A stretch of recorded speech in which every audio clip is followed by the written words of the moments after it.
હર હર મહાદેવ દોસ્તો, આજે આપણે શ્રાવણ મહિનાના પહેલા સોમવારે ગલતેશ્વર મંદિરનું આપણે ડ્રોનથી શૂટિંગ કરવાનું છે ને એનો વિડીયો લેવાનો છે. એટલે આજે શ્રાવણ મહિનાના પહેલા સોમવારે વાતાવરણ સારું હતું તો આપણે એવું નક્કી કર્યું કે કામરેજથી આગળ જે ગલતેશ્વર મહાદેવનું મંદિર આવ્યું છે એનો એક ડ્રોનથી સારો એવો વિડીયો લઈ લઈએ અને એનું શૂટ કરીએ અને તમને બધાને મહાદેવના દર્શન કરાવીએ એવો ભરતભાઈનો સંકલ્પ છે આજે પહેલા સોમવારે.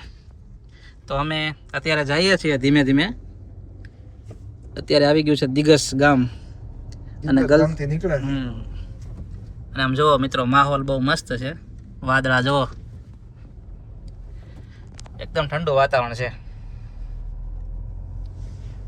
પેટ્રોલ ભરાઈ દીધું એટલે હવે આજે આપણે કઈ ઊભું રહેવાની એવું મગજમારી છે નહીં. આગળ શું પ્લાન છે? આગળ જવું બીજે પછી કઈ આગળ જોઈએ ત્યાંથી ગલતેશ્વર પેલા વિડીયો ને એવું લઈએ ડ્રોનથી. ઓકે, ટાઈમ રહે તો આગળ એક કઈક લોકેશન છે ત્યાં જાવું. તો મિત્રો, તમારી માટે એક સરપ્રાઈઝ વિડીયો પણ આવશે બીજો. તો હવે આપણે આમ ધીમે ધીમે કરતા ગલતેશ્વર મહાદેવના મંદિર તરફ રસ્તો કાપી રહ્યા છીએ. 17 થી 18 કિલોમીટર જેવું બાકી છે. આગળ કુદરતી વાતાવરણના લીધે રસ્તામાં મજા આવે છે, પણ હવે જો અહીંયાથી ડાબી સાઈડ આપણે મારશું એટલે ડાયરેક્ટ ગલતેશ્વર મહાદેવનું મંદિર જે છે એનો ગેટ આવી જશે.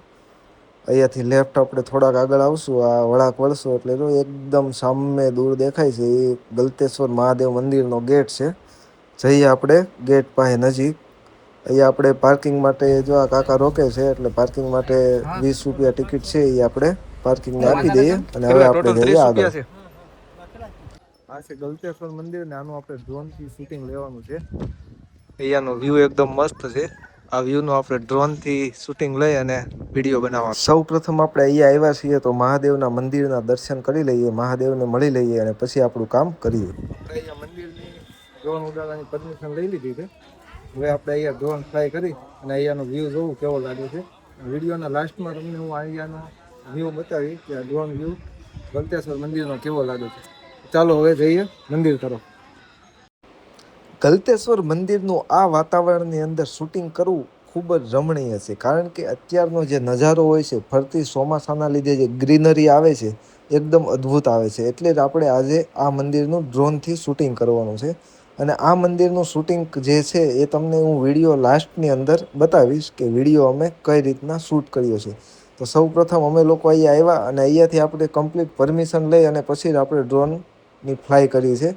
એમનું આપણે ડ્રોન ઉડાડ્યું નથી, એટલે વ્યવસ્થિત પરમિશન લઈ ઓફિસમાં વાત કરી અને પછી જ અહીંયા ડ્રોનનું આપણે શૂટિંગનું કામ ચાલુ કર્યું હતું. તો આપણે પહેલાં અહીંયાથી આ મસ્ત બધાના ડ્રોનના બધા વ્યૂ લઈ લઈએ બધા એંગલથી અને પછી એક મસ્ત રીલ માટે પણ લઈ લઈએ. અહીંનું શાંત વાતાવરણ, આસપાસનો કુદરતી નજારો અને મંદિરની આધ્યાત્મિક ઉર્જા મનને એક અલગ જ શાંતિનો અનુભવ કરાવે છે. ભગવાન મહાદેવના દર્શન કરવા માટે અહીં મોટી સંખ્યામાં શ્રદ્ધાળુઓ આવે છે. મંદિર પરિષદમાં પગ મૂકતા જ એક અલગ પ્રકારની પોઝિટિવ ઉર્જા અનુભવાય છે. મિત્રો, જો તમે પણ ગુજરાતની ધાર્મિક અને સુંદર જગ્યાઓની મુલાકાત લેવાનું પસંદ કરતા હો તો આ સુરતથી નજીક આવેલું ગલતેશ્વર મંદિરની ચોક્કસ મુલાકાત લેજો. જ્યાં તમને શાંતિ તો મળશે જ, સાથે સાથે કુદરતી વાતાવરણ પણ મળશે. ચારેય તરફનું કુદરતી સૌંદર્ય, નદીનો નજારો અને મંદિરનું આ દિવ્ય વાતાવરણ મનને એક અલગ જ શાંતિનો અનુભવ કરાવે છે. આ સુંદર સ્થળને ડ્રોન કેમેરામાં કેદ કરવાની મને તક મળી અને ઉપરથી જોતા ગલતેશ્વર મંદિરની સુંદરતા ખરેખર અદ્ભુત લાગે છે. અહીં આવતા જ મનમાં એક અલગ જ સકારાત્મક ઉર્જાનો અનુભવ થાય છે. મહાદેવના દર્શન સાથે આ સુંદર પ્રકૃતિનો નજારો માણવો એટલે જાણે એક સાચે ભક્તિ અને કુદરતનો સંગમ અનુભવ્યો એવું લાગે છે. તો આવા ડ્રોનની નજરે જોઈએ તો ગલતેશ્વર મહાદેવનો બહુ નજારો અદ્ભુત લાગે છે. તો જો મિત્રો તમારે પણ ગલતેશ્વર મહાદેવના મંદિરનો ડ્રોનનો વિડીયો જોવો હોય તો અમારા વિડીયોમાં લાસ્ટ સુધી બન્યા રહેજો, કારણ કે આ વિડીયો ડ્રોનનો જે છે એ અમે લાસ્ટમાં આ વિડીયોના એન્ડની અંદર એ ફૂટેજો અમે તમને બતાવવાના છીએ, જે ગલતેશ્વર મંદિરની અદ્ભુત ફૂટેજો છે. ગલતેશ્વર મહાદેવ મંદિર, જ્યાં પવિત્ર તાપી નદીના કિનારે પ્રકૃતિની શાંતિ અને ભક્તિનો સંગમ થાય છે, ત્યાં બિરાજમાન છે શ્રી ગલતેશ્વર મહાદેવ. તાપી નદીના પવિત્ર કિનારે આવેલું આ ધામ માત્ર એક મંદિર નથી, પરંતુ શ્રદ્ધા, શાંતિ અને આધ્યાત્મિકતાનો એક સુંદર અનુભવ કરાવે છે. જ્યારે તાપી નદીના વહેતા જળનો અવાજ અને મહાદેવના મંદિરની ઘંટ એક સાથે સંભળાય ત્યારે મનને એક અલગ જ શાંતિનો અનુભવ થાય છે. કહેવાય છે કે જ્યાં મહાદેવનું નામ લેવાય જ્યાં ભક્તિ આપોઆપ હૃદયમાં જાગતી હોય છે.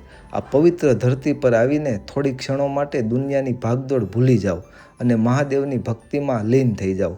બોલો હર હર મહાદેવ, હર હર મહાદેવ, જય શ્રી ગલતેશ્વર મહાદેવ.